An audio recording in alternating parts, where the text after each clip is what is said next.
कारण अशा पद्धतीने तिकीट वाटप केलं तर विजयाची खात्री जास्त असते. आम्ही तेच केलं. आणि तुम्ही जे नौके उमेदवार म्हणतात ते नौकेने ते अनेक लोकसभा निवडणूक आणि विधानसभा निवडणुकीमध्ये ज्यांनी त्या भागामध्ये आमच्या पक्षाची धुरा यशस्वीपणे खांद्यावर घेतली. पुत्र व्हावा ऐसा गुन्हा ज्याच्या हाती भागवा ज्यांना. आणि त्या प्रश्नाबद्दल साधारणतः कोणी चर्चा करत नाही. त्यांचा तो शब्द की मी बाळासाहेबांचे हिंदुत्वाचे विचार पुढे घेऊन जाण्यासाठी बाहेर पडलो. करणाऱ्या पोराच्या हातातून एखाद्याचा खून होणार, त्याचा सहारा निघून जाणार, त्या आई वडील त्यांचं घर उद्ध्वस्त होणार. एकनाथ शिंदे साहेबांनी या शहराला जवळपास 30,000 कोटीचा निधी दिला. नेमकं शिवसेना भाजप युती तुटण्याला कोण जबाबदार? कल पोलीस आयुक्त चिडले होते की आज सुट्टीचा दिवस असून कशी झाली. आणि त्यांना सांगितलं की आज सुट्टी जरी असली तरी विषय अतिशय गंभीर. परंतु नौके उमेदवार देण्यामागे राजेंद्र जंजाळ यांचं गणित काय होतं? मी असं म्हणत की पूर्णच्या पूर्ण मुस्लिम समाज असा आहे, पण त्यांच्यातल्या काही लोकांकडून खऱ्या अर्थानं ज्या पद्धतीनं या शहरामध्ये वेळोवेळी आक्रमण करण्याचा प्रयत्न केला जातो त्याला आमचा मुळात नाही.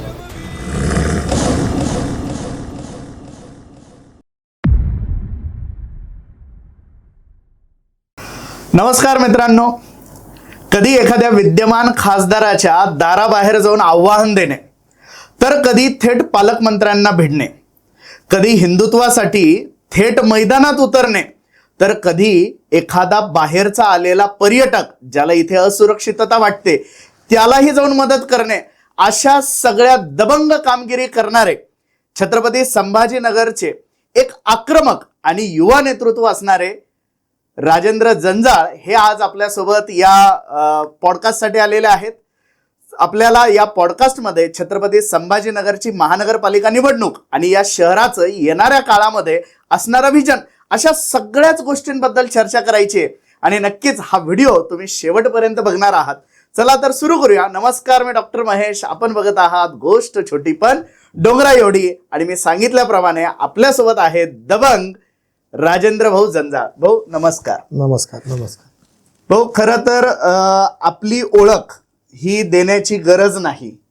म्हणजे राजेंद्र जंजाळ म्हटलं की आक्रमक नेतृत्व, दबंग नेतृत्व आणि सामान्य माणसासाठी आणि कार्यकर्त्यासाठी थेट कुणालाही भिडणारं नेतृत्व अशी आपली ओळख निर्माण झाली. परंतु ही ओळख निर्माण होण्याआधी आपण शिवसेनेमध्ये होतात, जी जुनी शिवसेना आपण ज्याला म्हणतो.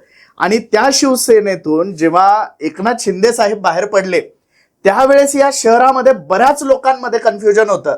पण एक तुम्ही असे होते की जे ठामपणे शिंदे साहेबांसोबत पहिल्या फेजमध्ये गेलेत. काय भावना होत्या त्यावेळेस? का तुम्ही शिंदे सेनाच निवडली? सगळ्यात पहिले तर शिंदे साहेब जेव्हा सुरुवातीला हा उठाव त्यांनी केला आणि त्यावेळेस मी युवा सेनेचा उपसचिव आणि या शहराचा उपमहापौर म्हणून काम करत होतो. आणि शिंदे साहेबाचं काम मी जवळून बघितलं होतं. त्याचं सगळ्यात मोठं उदाहरण द्यायचं जर झालं तर माझ्या या प्रभागामध्ये विजयनगर चौक ते पुढपर्यंतचा रस्ता 25 वर्षापासून झाला नव्हता.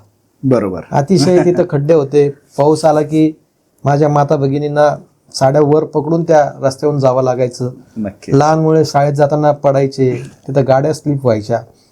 आणि लोकांनी अपेक्षा सोडून दिल्या होत्या की आता या ठिकाणी काही रस्ता होणार नाही. आणि ज्या वेळेस मी हे काम घेऊन एकनाथ शिंदे साहेबाकडे गेलो तेव्हा मी उपमहापौर होतो आणि माझी त्यांची कदाचित दुसरी किंवा तिसरीच भेट असेल. परंतु एका मिनिटामध्ये त्यांनी या प्रभागाच्या मुख्य रस्त्यासाठी मला 1 कोटी रुपये निधी सँक्शन करून दिला. क्या बात आहे. आणि ज्यावेळेस 1 कोटी रुपये सँक्शन करून त्यांनी निधी दिला आणि मी जेव्हा विचार केला, जेव्हा ते फक्त नगरविकास मंत्री होते, मी विचार केला की मी 25 वर्षापासून काम करतोय, मी अनेक नेते बघितले, परंतु खऱ्या अर्थानं माझ्यासारखा मी उपमहापौर जरी असलो तरी सर्वसामान्यच होतो. एखादं काम त्यांच्याकडे घेऊन जातो, अवघ्या काही सेकंदामध्ये ते काम होतं. हे मी पहिल्या वेळेस बघितलं होतं. क्या बात आहे. आतापर्यंत असं कधी झालेलं मी पाहिलंच नव्हतं. आणि नंतर जेव्हा उठाव त्यांनी केला तेव्हा त्यांचं काम आणि त्यांचा तो शब्द की मी बाळासाहेबाचे हिंदुत्वाचे विचार पुढे घेऊन जाण्यासाठी बाहेर पडलो, तो शब्द माझ्या मनाला भिडला. आणि कोणत्याच प्रकारची कमिटमेंट न घेता मी त्यांच्यासोबत, माझा प्रवेशही झालेला नाही, मी डायरेक्ट कामाला सुरुवात केली. जबरदस्त जबरदस्त. आणि मी वाट बघितली, मला कोणी फोन केला नाही, मला कोणी बोलवलं नाही, मला सांगितलं नाही. परंतु ज्या वेळेस त्यांची भूमिका माझ्या मनाला पटली त्यावेळेस मी त्यांच्यासोबत जाण्याचा निर्णय घेतला. अच्छा, अर्थात म्हणजे आपण ज्या गोष्टी एकनाथ शिंदे साहेबांमध्ये बघून इम्प्रेस झालात आणि म्हणूनच की काय तुम्ही सुद्धा त्या गोष्टी फॉलो करण्याचा प्रयत्न करतात. कारण आपल्याबद्दल जेव्हा केव्हा आम्ही तरुणांमध्ये चर्चा ऐकतो, कारण तरुणांच्या गळ्यातले ताईद सध्या छत्रपती संभाजीनगरमधले आपण आहात, तर मुलांचं हेच म्हणणं असतं की राजू भाऊ म्हणजे एका फोनवरती आपल्यासाठी हजर होणारा माणूस. तर ती एक इमेज आपली झाली. आता आपण महानगरपालिका निवडणुकीकडे येऊ. या महानगरपालिका निवडणुकीला एक मोठा इतिहास आहे. हिंदू हृदय सम्राट बाळासाहेब ठाकरे यांच्या नावाने या निवडणुका गाजल्या. खानकी बाण या मुद्द्यांवरती या निवडणुका गाजल्या आणि अर्थात हिंदू धर्मासाठी कधीही आपण रस्त्यावरती उतरणारे आहात हे सुद्धा या शहराने फार जवळून बघितलं. ही जी निवडणूक आत्ताची होते, ही निवडणूक धर्मावरती की विकासावरती, आपलं विजन काय? या निवडणुकीमध्ये मुख्य मुद्दा विकासाचा तर आहेच, परंतु ज्या लोकांकडून, धर्म त्याला म्हणता येणार नाही, परंतु ज्या लोकांकडून वारंवार आमच्या लोकांना त्रास दिला जातो त्यांच्या विरोधामध्ये रस्त्यावर उतरणं आणि त्यांच्यापासून माझ्या लोकांना संरक्षण देणं हा मुद्दा तर आमचा आहेच. अच्छा, त्याच्यामध्ये कुठलाच प्रकारचा बदल नाही. त्याचं कारण असं आहे की आपण बघा, आज लव्ह जिहादच्या नावाखाली अनेक मुलींना पळून घेऊन जातात. नक्कीच. आज जर तुम्ही बघितलं, बटन गोळ्या विकणारे जेवढे काही लोक पकडले गेले त्याच्यामध्ये 90% लोक मुस्लिम समाजाचे. मी असं म्हणत की पूर्णच्या पूर्णच मुस्लिम समाज असा आहे, परंतु त्यांच्यातल्या काही लोकांकडून खऱ्या अर्थानं ज्या पद्धतीनं या शहरामध्ये वेळोवेळी आक्रमण करण्याचा प्रयत्न केला जातो त्याला आमचा मुळात विरोध आहे. अच्छा, आमचा कोणता धर्माला विरोध नाही, परंतु धर्माच्या नावाखाली ज्यांची माथी भडकवली गेली आणि धर्माच्या नावाखाली त्यांच्याकडून जे वेगवेगळे प्रकार केले जातात, जो अन्याय अत्याचार या ठिकाणी लोकांवर केला जातो, तर आम्ही त्यांच्या विरोधात उभं राहणार. आणि ही निवडणुकीपुरतं नाहीये. तुम्ही शहरात झालेली कोणती घटना तपासा, त्यामध्ये 100% मी त्या ठिकाणी पोहोचलेलो आहे. नक्कीच. आणि खऱ्या अर्थानं हेच बाळासाहेबांनी शिकवलेलं आहे. बाळासाहेबांचं हिंदुत्व हे आमच्या डोक्यामध्ये आणि मनामध्ये भिनलेलं आहे. त्याच्यामुळं याच्यावर कॉम्प्रोमाइज नाही. विकास झाला पाहिजे का, तर 100% विकास झाला पाहिजे. पण याच्यात दोन मुद्दे. विकास कुठं करायचा, कारण मागच्या वेळेस जेव्हा मी सभागृहामध्ये होतो आणि मी पाहिलं की काही लोक टॅक्स भरत नाही, पाणीपट्टी भरत नाही, परंतु सुविधा सगळे घेतात, आणि काही लोक टॅक्स भरतात, पाणीपट्टी वेळोवेळी भरतात, परंतु त्यांना सुविधा मिळत नाही. तुम्ही आजपर्यंत ऐकलं का हो, कटकट गेट मध्ये पाण्यासाठी हंडा मोर्चा निघाला, रोशन गेट मध्ये रस्त्यासाठी लोक रस्त्यावर आले, असं कधीच होत नाही. कारण ते त्यांच्यामध्ये असलेल्या ताकदीचा उपयोग करून अधिकाऱ्यांना धारेवर धरून काम करून घेतात. परंतु माझा टॅक्स भरणारा जो माझा मतदार आहे त्याला मात्र या सुविधा मिळत नाही. आणि त्याच्यामुळे मी सभागृहामध्ये एक ठराव ठेवला होता की जो काही टॅक्स जमा होतो तो त्या वार्डाचा जितका टॅक्स जमा झाला त्याच्यातला प्रशासकीय खर्च वजा करून तो पैसा त्याच वार्डाच्या विकासावर खर्च करा. क्या बात आहे. आणि त्याला एमआयएम कडून इतका विरोध झाला, म्हणजे बेंबीच्या देठापासून एमआयएमचे नगरसेवक ओरडत होते. आणि तोच माझा आजही अजेंडा आहे. मी येणाऱ्या सभागृहात गेल्यानंतर सगळ्यात पहिले हाच प्रस्ताव प्रशासनासमोर ठेवणार की आपण ज्या ठिकाणी लोक पैसे भरतात त्यांचा अधिकार पहिले. आपण का टॅक्स भरतो की महानगरपालिकेकडून मला शुद्ध पाणी मिळालं पाहिजे. आपण का टॅक्स भरतो, महानगरपालिकेने माझ्याकडची ड्रेनेज सिस्टीम व्यवस्थित केली पाहिजे. आपण का टॅक्स भरतो की माझ्या घरापर्यंत जाणारा रस्ता चांगला पाहिजे. आपण का टॅक्स भरतो की माझ्या घरासमोर महानगरपालिकेचा पथदिवा लावलेला पाहिजे. आपण टॅक्स का भरतो की माझ्या परिसरामध्ये चांगली आरोग्य सेवा महानगरपालिकेने उपलब्ध करून दिली पाहिजे. म्हणजे टॅक्स आपण भरायचा आणि पाणी कुठून घ्यायचं, एखाद्या आरोकडून विकत घ्यायचं. या गोष्टी मुळात व्हायला नको. बरोबर, या गोष्टी मुळात व्हायला नको. आणि त्याच्यासाठीच खऱ्या अर्थानं येणाऱ्या निवडणुकीनंतर हा सगळा अजेंडा मी महापालिकेमध्ये राबवणार आहे. अर्थात म्हणजे जिथे धर्माचं रक्षण करण्याची वेळ येईल तेव्हा आपण नक्कीच रस्त्यावरती उतरतात. याआधी आपण ते दाखवलेलं आहे, परंतु विकासासोबत तडजोड होणार नाही. दुसरा आमचा महत्त्वाचा प्रश्न हा आहे की राजेंद्र जंजाळ यांच्या नजरेतून छत्रपती संभाजीनगर येणाऱ्या 5 वर्षांनी कसं असावं? हे छत्रपती संभाजीनगर खरं बघायला गेलं तर मुंबई आणि पुण्यानंतर सगळ्यात फास्ट डेव्हलप होणारं शहर आहे. आपण जर बघितलं तर एकनाथ शिंदे साहेब मुख्यमंत्री असताना DMIC मध्ये 1,00,000 कोटीचे उद्योग या ठिकाणी आले. अर्थात. आणि एकनाथ शिंदे साहेबांनी या शहराला जवळपास 30,000 कोटीचा निधी दिलेला आहे. त्याच्यामध्ये तुम्ही पाणी पुरवठ्याची योजना घ्या, त्याच्यामध्ये 3 ड्रेनेजच्या योजना त्यांनी केल्या. हे रस्ते जे दिसत आहे आपल्याला, जे सिमेंट कॉन्क्रीटचे गुळगुळीत झालेले, हे त्यांच्याच निधीमधून या ठिकाणी झाले. मी तुम्हाला अतिशय अभिमानाने सांगतो की मी या वार्डामध्ये आता निवडणूक लढवतोय, परंतु मी निवडणूक लढवण्याच्या अगोदर म्हणजे नगरसेवक होण्याच्या अगोदर या प्रभागामध्ये मी 4 कोटीचे रस्त्याचे कामं केलेली. क्या बात आहे. आणि आजही माझ्याकडे 2-2.5 कोटी रुपयाच्या वर्क ऑर्डर माझ्याकडे आहे. आचारसंहितेमुळे ते काम चालू करू शकलो नाही. म्हणजे या वार्डात मध्ये काय सुविधा दिल्या गेल्या पाहिजे, सुरुवात कधी पण आपण आपल्या घरापासून केली. नक्कीच. हा प्रभाग म्हणजे माझं घर आहे. हा प्रभाग स्वच्छ आणि सुंदर कसा झाला पाहिजे, हा प्रभाग खऱ्या अर्थानं सुरक्षित कसा झाला पाहिजे, यासाठी आपण काम करणार आहे. आणि छत्रपती संभाजीनगर महानगरपालिका म्हणून जगाच्या नकाशावर आपलं शहर उठून दिसलं पाहिजे. खऱ्या अर्थानं माझ्या शहरामध्ये एखादा विदेशी पर्यटक आला तर त्यांनी इथून जाऊन त्याच्या देशात गेल्यानंतर सांगितलं पाहिजे की मी छत्रपती संभाजीनगरला गेलो होतो आणि अतिशय चांगलं शहर त्या ठिकाणी आहे. अशा पद्धतीचा विकास मला करायचा आहे. आतापर्यंतचं राजकारण जे झालं, MIM सारख्या नेत्यांनी त्यांच्या कार्यकर्त्याच्या हातामध्ये दगड दिले आणि त्यांची माती भडकवली. आम्हाला खऱ्या अर्थानं त्या लोकांच्या हातामध्ये नोकरी द्यायची आणि त्याच्यासाठी म्हणून एकनाथ शिंदे साहेबांच्या माध्यमातून, उदय सामंत साहेबांच्या माध्यमातून जे काही उद्योग आपल्याकडे आले, त्या उद्योगाच्या माध्यमातून या तरुणाच्या हाताला आता काम भेटणार आहे. एक कंपनी आली की त्याच्या वेंडर म्हणून अनेक कंपन्या येणार. बरोबर. तिथं सगळेजण कामगार येणार, अनेक वेंडर त्या ठिकाणी तयार होणार. त्यांना लागणारं हॉस्पिटल असेल, त्यांना लागणारा किराणा असेल, कपडे असेल, हे पूर्ण मार्केटमध्ये हा पैसा फिरणार. आणि बरोबर. शहराची जी चलन व्यवस्था आहे तिची स्पीड या ठिकाणी वाढणार आहे. त्याच्यामुळे एक कामगाराच्या हाताला काम नाही तर त्याच्यावर अवलंबून आणणारे सगळ्या घटकांना त्या ठिकाणी काम मिळणार.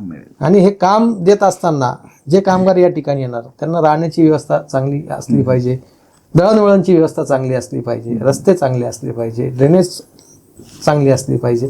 हे सगळं काम खऱ्या अर्थानं शहराच्या माध्यमातून केलं पाहिजे. आणि आपली शहर एक अजून एका दृष्टिकोनातून फार मोठं आहे की जे पर्यटनाच्या दृष्टिकोन. अनेक पर्यटक स्थळ आपल्याकडे आहेत, परंतु ते आपण लोकांपर्यंत पोहोचू शकलो नाही. तर त्याचाही विकास कसा करता येईल. आणि खऱ्या अर्थानं महानगरपालिका म्हणून काम करत असताना तुम्हाला आरोग्य, शिक्षण, ह्या जनतेला लागणाऱ्या सुविधा, ह्या सगळ्या सुविधा कशा देता येईल आणि जनतेला विशेष करून शिवसेना म्हणून सेवा, सुरक्षा आणि विकास ही त्रिसूत्री ही माझ्या डोळ्यासमोर ठेवून मी येणाऱ्या काळामध्ये काम करणार आहे. नक्कीच. तर खरं तर आपण तरुणाई जी हा व्हिडिओ बघते, खूपदा तरुणाईला असं वाटत असतं की यार हे राजकारणी लोक म्हणजे बोगस, असा एक समज तरुणाईचा आहे.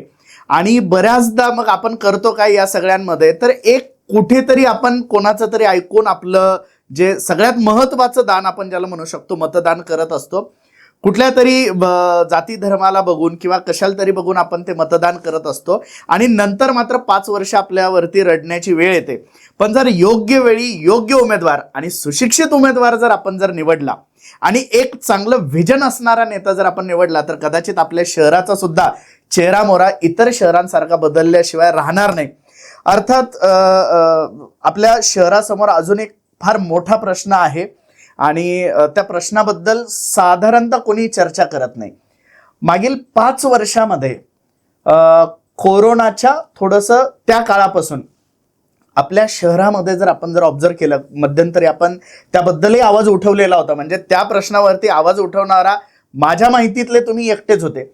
आपल्या शहरामध्ये नशेखोरीचं प्रमाण फार वाढलं आणि त्या नशेखोरीच्या प्रमाणामुळे गुन्हेगारीचं प्रमाण प्रचंड वाढलं. म्हणजे खरं तर आपण जर बघितलं तर शहरामधले काही भाग असे आहेत की जिथे सामान्य नागरिकांना जाणं सुद्धा सोपं नाही, इथपर्यंत परिस्थिती बिघडलेली आहे. नेमकं याबद्दल आपलं व्हिजन कसं असतं? नाही, नक्कीच खऱ्या अर्थानं ज्या देशाचा युवक सक्षम असतो, ताकद असतो, तो देश तितका ताकदवर होतो. परंतु खऱ्या अर्थानं आपल्या इथलच्या तरुणांना या अशा नशेच्या आहारी लावून त्यांची ताकद संपवण्याचं काम चालू आहे. आणि आपण म्हणताय ते बरोबर आहे. सर्वात पहिले मी याच्यावर आवाज उठवला होता. रविवारच्या दिवशी, ज्या दिवशी सुट्टी होती त्या दिवशी पोलीस आयुक्त कार्यालयात मी गेलो होतो. त्यावेळेसचे तत्कालीन पोलीस आयुक्त चिडले होते की आज सुट्टीचा दिवस असून तुम्ही कसे येत आले. मी त्यांना सांगितलं की आज सुट्टी जरी असली तर विषय अतिशय गंभीर. आणि त्यानंतरच ज्यावेळेस मी याच्यावर आवाज उठवायला सुरुवात केली त्यानंतरच अँटी नार्कोटिक्स पथक हे पोलीस आयुक्तांनी स्थापन केलं. क्या बात. आणि ही सगळ्यात मोठं यश माझ्या आंदोलनाला होतं. वा. त्याच्यानंतर त्यांनी अनेक ठिकाणी रेड केल्या, अनेक विकणारे लोक पकडले. परंतु या बटन गोळ्या ज्या आहेत ना त्या अतिशय स्वस्त नशा आहे आणि तरुणांच्या खऱ्या अर्थानं आरोग्याला अतिशय धोकादायक आहे. आणि त्याच्या आरी इतके लोक गेले. तुम्ही बघा 15, 16, 17 वर्षाचा मुलगा जेव्हा बटन गोळी खातो आणि खिशाला चाकू लावून फिरतो, तेव्हा ही जनता सुरक्षित कशी राहणार. साधा किस्सा सांगतो शिवजयंतीचा, आपल्याच पुंडलिकनगर मधला, की शिवजयंतीची मिरवणूक चालली होती.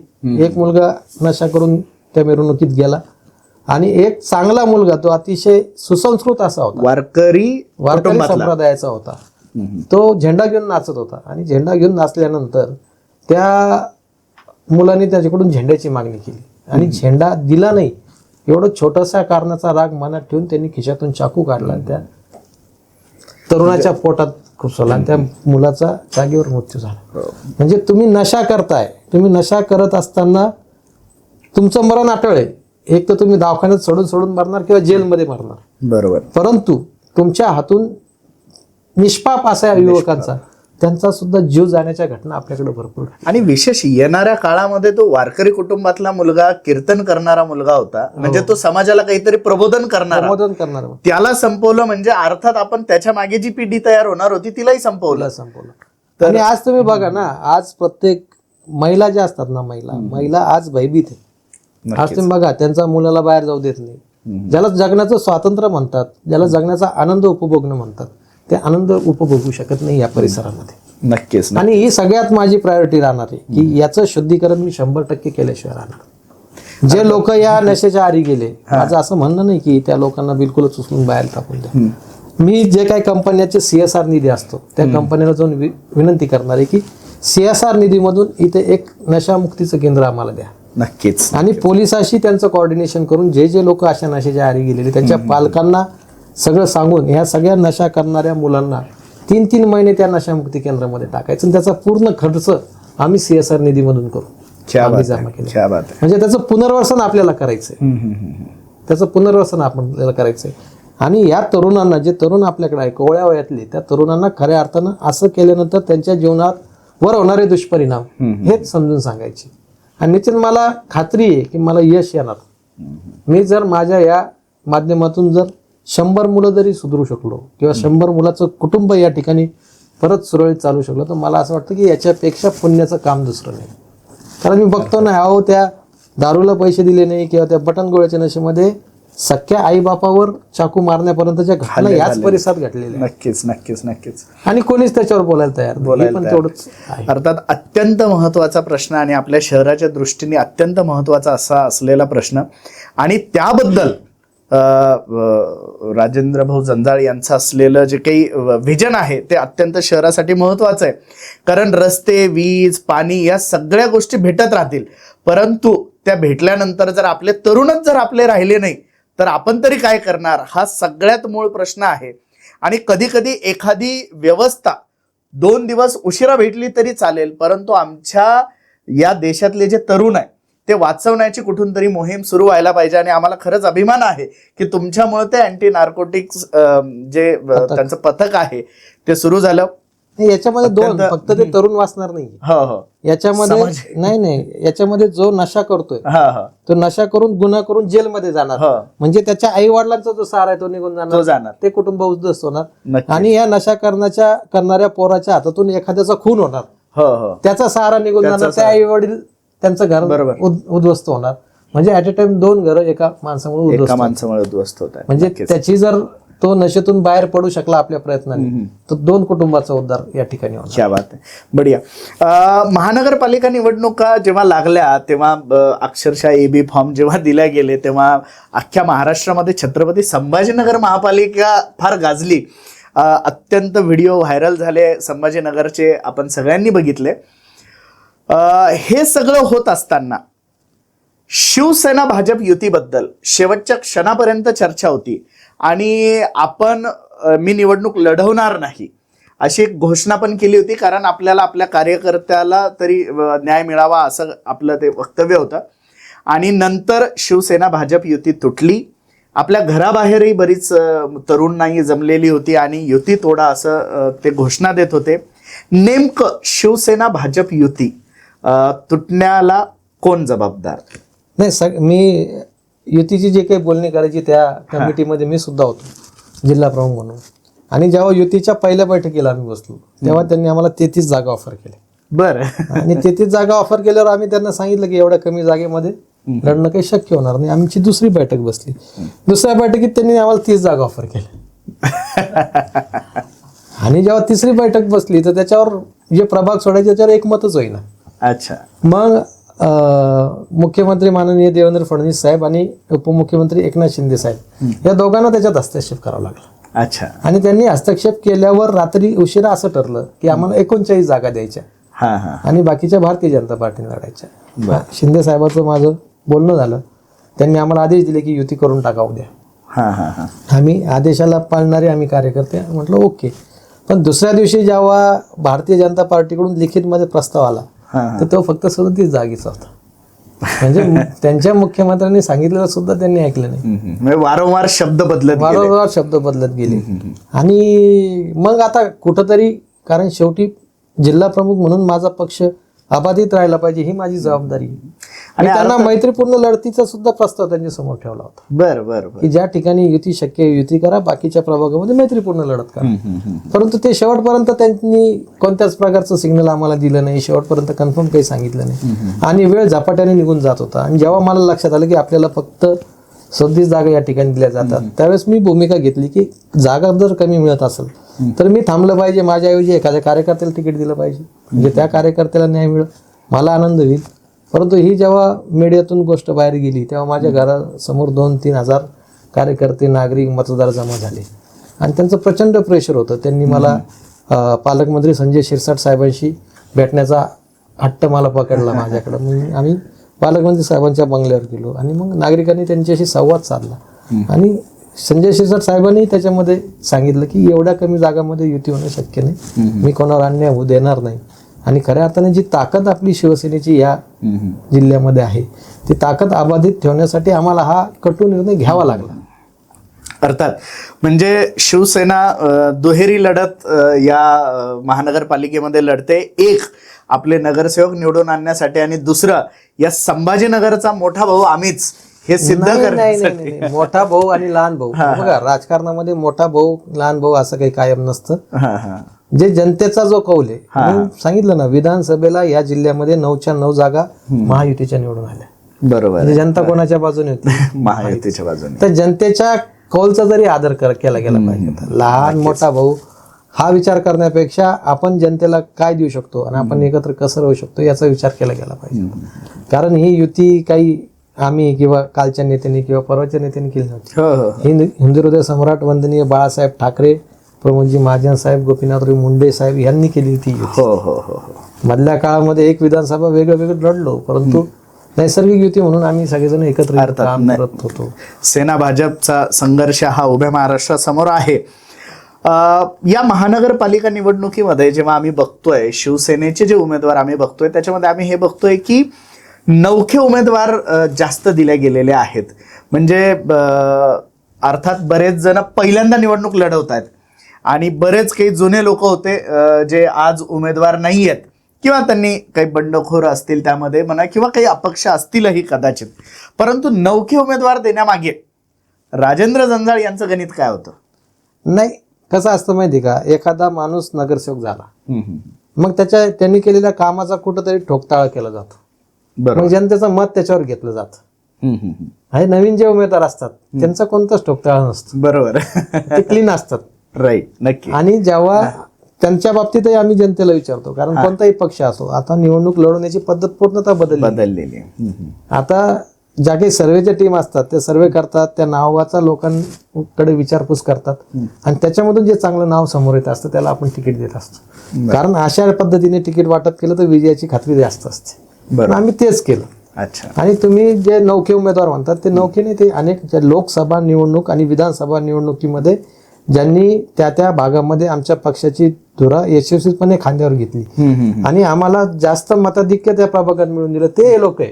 नाही, आता नौखे तुम्हाला आम्ही- मी सांगतो की आमचे असे लोक होते की ज्या वेळेस खऱ्या अर्थानं लोकसभेची पहिली निवडणूक झाली आणि त्यावेळेस जनतेमध्ये वेगळ्या प्रकारचं नरेटिव्ह सेट केलं गेलं होतं. त्यावेळेस संघर्ष असा झाला होता की उबाटाचे लोक आणि आमचे नवीन काम करणारे लोक यांच्यामध्ये संघर्ष होत होता आणि उबाटाचा अनेक वर्षापासून तिथं काम करणारा कार्यकर्ता तो समोर असताना सुद्धा आमच्या नवख्या कार्यकर्त्यांनी की ज्यांनी काही लोकांनी तर नव्याने सुरुवात केली होती, हो हो हो त्यांनी इतकं मतदान कामाला मिळून दिलं की त्या 20 वर्ष 25 वर्ष काम करणाऱ्या माणसापेक्षा लोकांनी जास्त विश्वास आमच्या या लोकांवर ठेवला.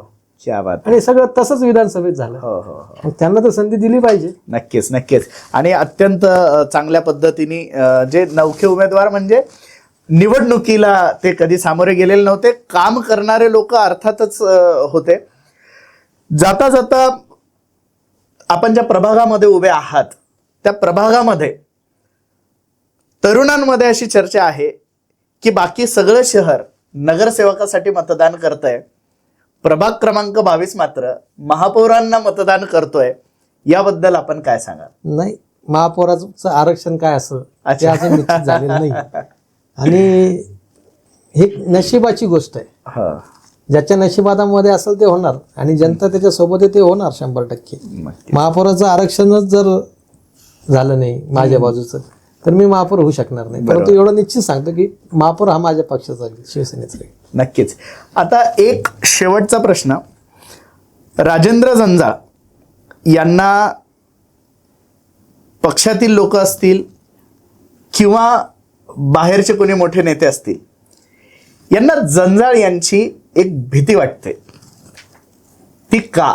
आणि आपले विरोधक आपल्याबद्दल जो एक प्रचार करतात की राजेंद्र जंजाळ म्हणजे गुंड व्यक्ती आहे, त्यांना आपण काय उत्तर द्या? नाही, गुंड जे आता बऱ्याच वेळेस असा गैरसमज माझ्याबद्दल पसरवला जातो. हा हा, परंतु संत म्हणतात की पुत्र व्हावा ऐसा गुंडा ज्याच्या हाती भगवा झेंडा. मी नक्की. भगवा झेंड्याचा गुंड आहे. मी भगवा झेंड्यासाठी उभं राहणारा माणूस आहे आणि मी जी दादागिरी केलेली आजपर्यंत सर्वसामान्य जनतेला न्याय मिळवून देण्यासाठी केली. मी कधी कोणाच्या प्लॉटवर जाऊन कब्जा मारला नाही, मी कधी कोणाकडून खंडणी वसूल केली नाही, नक्की. मी कधी एखाद्या घराचं बांधकाम चालू आहे तिथं जाऊन पैसे मागितले नाही, नक्की. तिथं जाऊन दादागिरी केली नाही. मी माझ्या इथं नळाचं कनेक्शन एखाद्या नागरिकाला पाहिजे तिथं उभं राहून त्याच्याकडून पैसे मागितले नाही, तिथं दादागिरी केली नाही. मी दादागिरी जी आहे सर्वसामान्य जनतेला न्याय मिळवून देण्यासाठी केलेली. नक्की. आणि असलंच पाहिजे ना, तुमचा नेता कणखर आणि ताकदवर असला पाहिजे. तर सामान्य लेचा पेचा एखादा माणूस निवडून दिला तर तो काय अधिकाराकडून काम करून काय घेणार? काम तो करून स्वतःच काम करू शकत नाही, तो अधिकाराकडून काम कसं करून घेणार? आणि त्याला दादागिरी म्हणता येणार नाही, त्याला आक्रमकपणा म्हणता येईल. त्याला दादागिरी म्हणजे कोणाच्या तरी हक्कावर आपल्या ताकदीचा दबाव आणून त्याचा हक्क हिसकवणे, याला दादागिरी. आणि लोकांच्या जनतेच्या प्रश्नासाठी आक्रमक होणे हा वेगळा विषय. नक्की. आणि ती आक्रमकता बाळासाहेबांनी आम्हाला शिकवलेली आहे. ते सांगतात की अन्याय सहन करायचा नाही नक्कीच. आणि आम्ही अन्याय सहन करत नाही. तुम्ही इतिहास बघा, आजपर्यंत ज्या ज्या ठिकाणी मी काम केलंय, तुम्ही शिवाजीनगरचा प्रभाग जाऊन बघा. शिवाजीनगरच्या प्रभागामध्ये इतके लोक यायचे, महिलांना त्रास द्यायचे, म्हणजे अक्षरशः लोकांचं जगणं मुश्किल झालं होतं. भाजीच्या गाडीवरची भाजी उचलून घेणं फुकटमध्ये, किराणा दुकानामधून सामान फुकटमध्ये घेऊन टाकणं, इतकी दादागिरी त्या ठिकाणी होती. मग मला सांगा, मी जर ताकदीचा नसतो तर मी त्यांच्याशी कसा संघर्ष केला असता? नक्कीच. आणि सुरक्षा ज्याला म्हणतात ती कशी देणार? आणि जो स्वतःची सुरक्षा करू शकत नाही तो दुसऱ्याची सुरक्षा काय करणार? हा पण प्रश्न मोठा आहे ना. नक्कीच नक्कीच. म्हणजे आपण काय नगरसेवक म्हणजे काय निवडतो? एक नेता निवडतो. बरोबर. जनतेला त्याच्याकडून अपेक्षा काही नसतात, फक्त गटर मीटर वॉटर व्यवस्थित झालं पाहिजे. यदा कदाचित त्यांना जीवनामध्ये एखादी अडचण आली, एखाद्या पोलीस स्टेशनमध्ये त्यांचं काम होत नाही, एखाद्या दवाखान्यामध्ये त्यांचं काम होत नाही, एखाद्या शासकीय कार्यालयात त्यांचं काम होत नाही, मनपाचा अधिकारी काम करत नाही, तेव्हा ते आमच्या सारख्याकडे येतात. नक्कीच. आणि जेव्हा ते आमच्याकडे येतात तेव्हा त्याचं काम करून दिलं गेलं पाहिजे, त्याला रिस्पॉन्स दिला गेला पाहिजे, त्याचा फोन उचलला गेला पाहिजे. नाही तर मीच माझं स्वतःच काम फोनवर लोकांना सांगतो, माझंच काम होत नाही, मी लोकांचं काम कसं करणार? हा पण प्रश्न आहे ना. नक्कीच नक्कीच. तर एकूणच आपल्यासोबत गप्पा मारून फार आनंद वाटला. आणि हे होते आज आपल्यासोबत राजेंद्र जंजाळ, जे छत्रपती संभाजीनगर शहराचा एक बुलंद चेहरा आपण ज्यांना म्हणू शकतो, एक आक्रमक चेहरा आपण ज्यांना म्हणू शकतो, युवकांच्या गळ्यातले ताईत आपण ज्यांना म्हणू शकतो, हे राजेंद्र जंजाळ आपल्या सोबत होते. शहराबद्दल त्यांचं असलेलं प्रेम, त्यांचं असलेलं व्हिजन आणि शिवसेनेबद्दल त्यांची असलेली निष्ठा आणि हिंदू धर्मीय असतील किंवा कुठलाही समाजातला घटक असेल त्याच्या सुरक्षेबद्दल त्यांच्या मनात असलेली तळमळ, या सगळ्या गोष्टी आपल्याला या पॉडकास्टमधून बघता आल्या. राजेंद्र जंजाळ यांना आपल्याला इतक्या जवळून बघता आलं त्याबद्दल आपण खरं तर त्यांचे सगळ्या आमचे जे काही श्रोते आहेत त्यांच्याकडून आपले खूप खूप आभार. आणि हा व्हिडिओ आपल्याला शेवटपर्यंत पोहोचवायचा आहे, सगळ्या लोकांपर्यंत पोहोचवायचा आहे, कारण चांगल्या लोकांनी राजकारणात यावं असं म्हणून हे राजकारण बदलणार नाहीये. चांगल्या लोकांना आपल्याला डोक्यावर घ्यावं लागेल, चांगल्या लोकांना आपल्याला निवडून द्यावं लागेल, तेव्हा कुठे जाऊन आपल्या शहराचा चेहरा मोहरा बदलेल असंच आम्हाला वाटतं. एकूणच हा व्हिडिओ जास्तीत जास्त लोकांपर्यंत शेअर करा. अजूनही जर आपण आमचं हे चॅनल जर सबस्क्राईब केलेलं नसेल तर असेच नवनवीन व्हिडिओ बघण्यासाठी, अभ्यासपूर्ण माहितीपूर्ण व्हिडिओ बघण्यासाठी या चॅनलला नक्की सबस्क्राईब करा. धन्यवाद. धन्यवाद.